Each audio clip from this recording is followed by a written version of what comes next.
আমার নাম পারভেজ।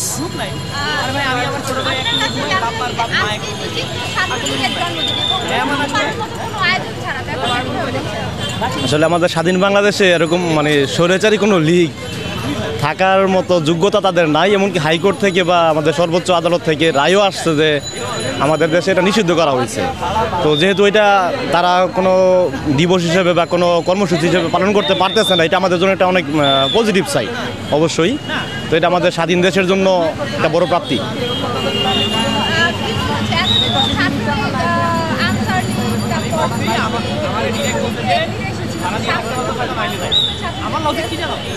না, যদি আমরা সর্বস্তরের জনগণ প্লাস ছাত্ররা যারা আছি আমরা যদি সজাগ থাকি তাহলে তাদের ফিরে আসার কোনো ওয়ে দেখতেছে না।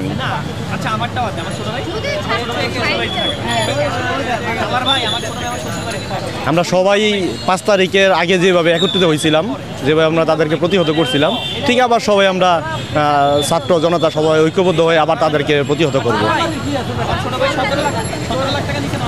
অবশ্যই আগে দেশের সংস্কার চাই।